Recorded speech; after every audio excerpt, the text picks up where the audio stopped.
Blacking China, Season 2, sponsored by Hayden T. Joseph, Certified Public Accountant. Visit us at advancedamericantax.com.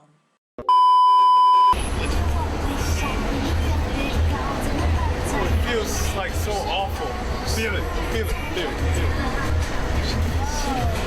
Let's sweat into 你们现在就在看黑人在中国。黑人在中国。黑人在中国。黑人在中国。黑人在中国。Okay, so my name is Shanice Brackeen, and currently I'm Control Quality Supervisor at Shanghai Call Center.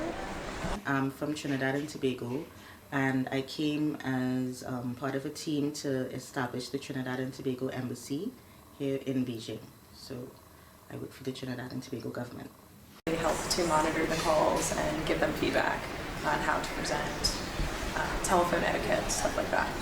So we were officially opened in February 2014, and since then it's just been setting up, doing a lot of, our ambassador came also in February, so doing a lot of representation work, negotiation, and then finding out all the trainees who are in China and surrounding countries, because it's not just China, we're also accredited to other countries. China is one of our most important relationships for Trinidad and Tobago, and actually it had been something that was in the works for a very, very long time, and the government at the time decided to actually follow through on it and value the importance of the relationship with China. China is one of our biggest trading partners, and there's a lot of Chinese workers actually going into Trinidad and Tobago. So coming to terms with who China is as a country, especially at the stage of its development, is very important for us as a country and as the Ministry of Foreign Affairs, so that we have a footprint here. And it's great to be able to understand things from your home country, but it's a totally different perspective when you're actually in country and you're learning the language and you can relate to the culture on a different level. I came to Shanghai because I wanted to come back to China. I've been to China 2 times before, and I wanted to come back. Actually, the previous job I had in the States, I was kind of promised that I'd be able to come to China, and that didn't happen because, I don't know, just issues with the company. I think they were just trying to get me to stay there. So I was just like, forget it, I'm going to go to China myself. So I applied for a bunch of jobs, and a lot of opportunities were in Shanghai, so I came to Shanghai. I had previously been the desk officer for China, and I was in our High Commission in South Africa. It's a lot of work, especially since the team that came out, we didn't speak Chinese before. We had some Chinese training, and at least we had something before, but we kind of had to come out here and deal with the whole, not just culture shock and being so far from home, but the language is the biggest barrier. So it's been a challenge, but it's been a good experience, I think. Part of me was like, I can just go to China and just find a job. That won't be difficult. But the other part was like, let me see if I can at least find some leads, like contact some schools. So I did a lot of applications before I even got here to make sure that, you know, at least when I get here, I'll have some interviews set up. And I went to a lot of interviews. Well, not too many. A lot for me, being in a different country and stuff. But yeah, then I ended up with one school, which that's like another long story. I'm so glad I'm done with that school. But yeah, I mean, if they give you your offer, most schools will give an offer to you like right after you're done with the demo. So if they tell you they're gonna call you back, they're not, more than likely. I mean, that's the same way they give interviews at my company. Like, they don't mess around. It's not like in the States where people are like, oh, okay, well, we'll get back to you. No, they let you know, like, you're not qualified for this job.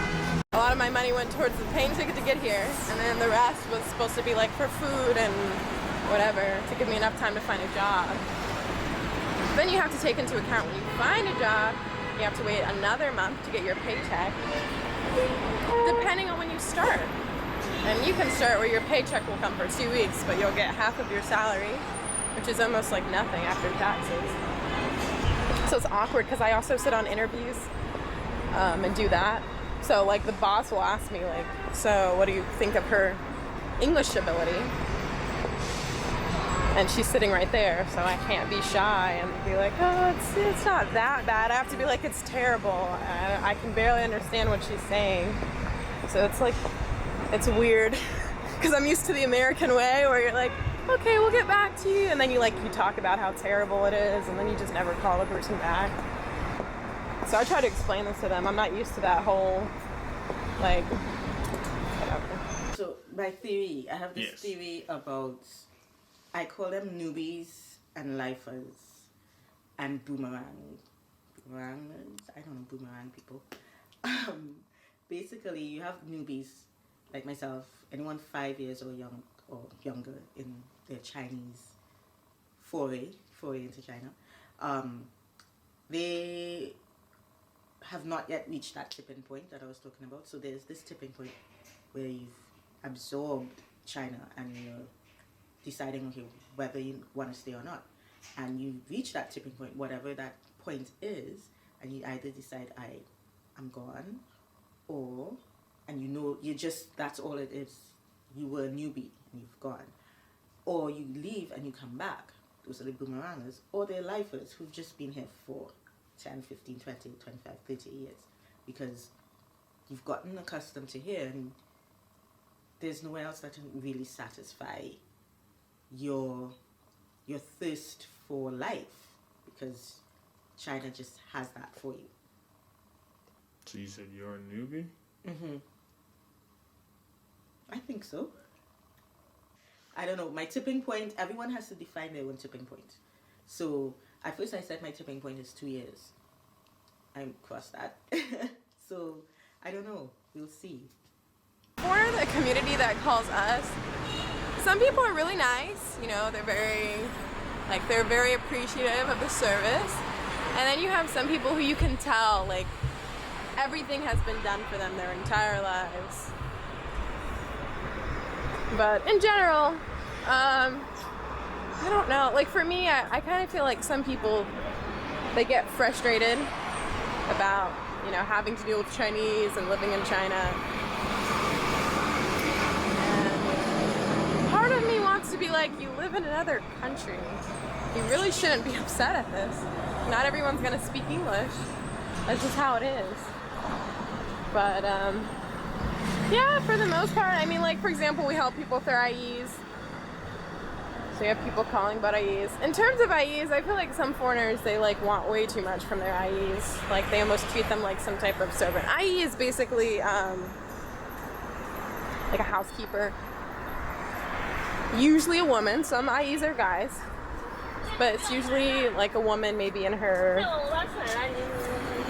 don't know, I don't want to say her mid-30s, she's probably closer to 40, older woman, and you know, they can help with washing and cleaning and all that stuff, but like some requests are just too much.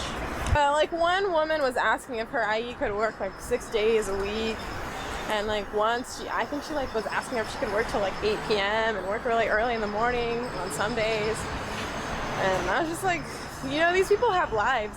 And then one guy, he didn't have a washing machine, I think, or any way to wash clothes. So he wanted the IE to take his clothes to her house and wash them there. And then bring them to his school the next day where he worked. Like, and do that. Like that would be what she did every week. I was like, does that seem fair? I don't think that's very fair. For her to take your clothes to her house and wash them. I mean, you don't know what type of facility, like maybe she doesn't really have a proper washing machine. That's also her electricity bill. Yeah, nothing really well. But in terms of like requests in general, I mean, I've heard calls where people want like, you know, sex, basically, like they call for prostitutes. And one guy called And he was like in a taxi and he wanted, translate to the driver that he wanted a place to find girls. And he's like, a brothel. The woman who took his call didn't understand what a brothel is, obviously. I mean, brothel is not really on the vocabulary list of students here when they study English. So she's like, what? I don't understand. And he was like, a place to find girls. So she didn't understand it for a while, and then she told the taxi driver. I mean, technically, we're not supposed to give out any type of information related to that. We're supposed to say, no information provided. But when it has to do with the translation, we are supposed to translate unless it is some type of inappropriate word. In which case we say, I'm sorry, I cannot translate this for you. So I thought it was funny that she was translating it to the driver. But yeah, I'm pretty sure the taxi driver didn't take him anywhere. He probably just dropped him off somewhere else. No, I think there's something very unique happening here in China, and I think it's interesting that you mentioned WeChat, because WeChat is actually new. I didn't realize how new it is. These groups are therefore relatively new. So there's this new sense of community coming and networking coming about. And through the WeChat, I find, you get to meet way more people. It's so easy to be, you could be here, you could be outside of China, it doesn't matter. And of course, WeChat is just amazing. It's brilliant, literally. It's the best interface I've ever had to deal with. It makes it so much more entertaining to interact with people, and therefore it makes the groups. First of all, you couldn't even get groups on WhatsApp, or can you? I don't even know. You can. You see? Why would I don't even know, because the interface with WeChat is just so much more live, and so that's a very Chinese experience, and being black in China is a very unique experience. So those groups create an area for a very unique sharing of experiences that you can't really find somewhere. You can't get replicated elsewhere. You can find, for instance, in South Africa, I found a great sense of community within the Trinidad and Tobago community there. But that's a different experience because it was in a majority black country, and because of the peculiar experiences and history of South Africa. China is its own tiger. So, I don't know. I like it. I'm enjoying it. And I really like WeChat. And I think that it has a lot of potential to, one, transform lives, and two, create avenues that would not have been opened up before for networking and for community building. And it's something that maybe can be translated back in the US and in other diaspora countries. I like it. It's very warm. It's like I don't know. How do you describe it? It's almost like it's easy to be accepted by them. At least for me. Yeah. I'm trying to think. Because it's just like for example, when I was in Beijing, I remember I was sitting in a cafe and I was reading a book. And it was kind of dark, a little dim. And a woman came to me with a book light. And I just thought that was so sweet. It kind of reminded me of Southern hospitality, but in China. I don't even know if that would happen in the States. I mean, I'm sure it would somewhere. Just I haven't experienced it. But just especially if you know Chinese and you know some stuff about the culture, it's very easy to make friends and have people invite you out and introduce you to their friends, and you just become part of this little community. I have so many friends who are you're just like a Chinese person to me, but you look like a foreigner. So I think it's just once you get integrated and you kind of learn about the culture and the people, it becomes more you're a part of it. I mean, you still always feel like a foreigner, that's for certain, but you feel more comfortable knowing that you can communicate with people and understand people. What the hell is Yeah, and the that? women, like, especially the older women, are very, very sweet. Like, I must feel like they're all like, they act like a mother figure, you know? They don't just act like some random woman you met on the street.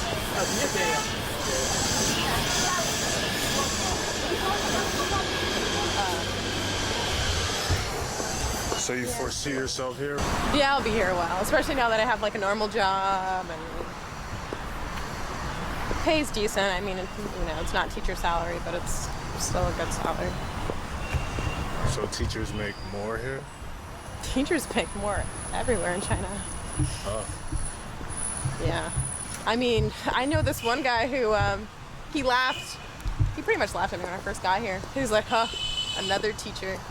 I'm so glad I don't do that anymore. Guess what he's doing now? He's teaching again. Why? Because you make more money teaching. People who want money will always go back to teaching. You can tell where their priorities are. I think he like did law too. So I think he's teaching like at a law school. But like even working as, I don't know what he did. I don't know if he was an assistant or whatever in a law firm, but he got more money teaching law than he did practicing it, I guess.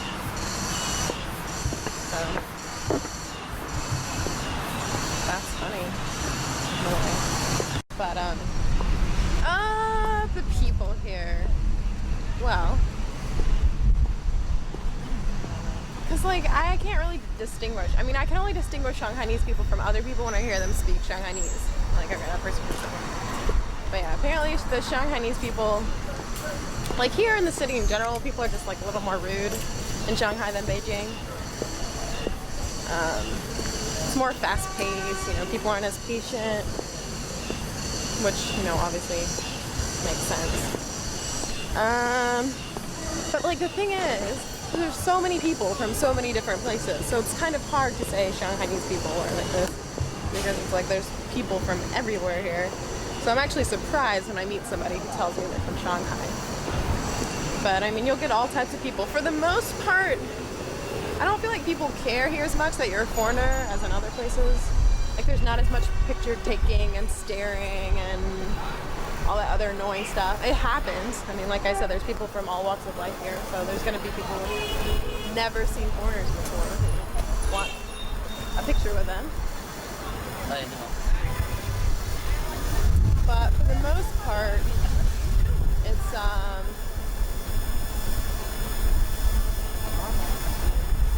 they're too busy on their phones to really notice you're there.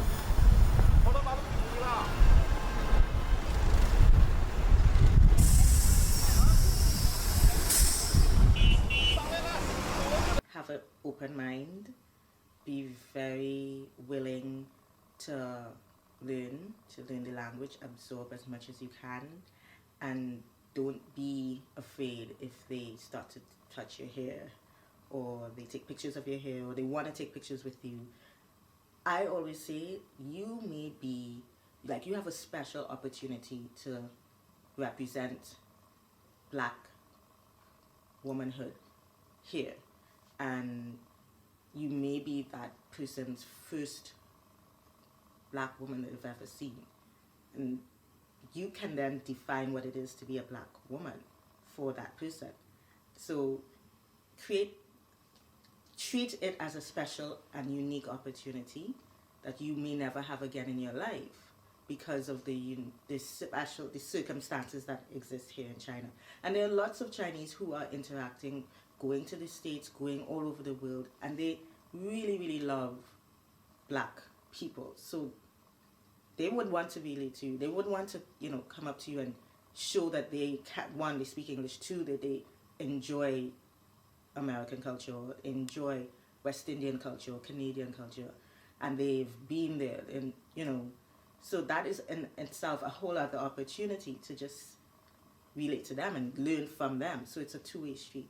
It's not just you teaching, but you're learning as well. It's gonna change your life. That's why you should travel, just period. I mean, there's still like a bunch of jobs people can apply for where no Chinese was needed, but I mean, most of them, I think they wanted at least basic Chinese, because you're working with like people. I mean, and it also helps, like with, you know, even if it says no Chinese, it helps with communication barriers. So you always have, you know, they know English, but there's still barriers because they don't really, they think differently. So that part can be exhausting. I really have enjoyed this experience. I'm really enjoying the experience. It's a challenge.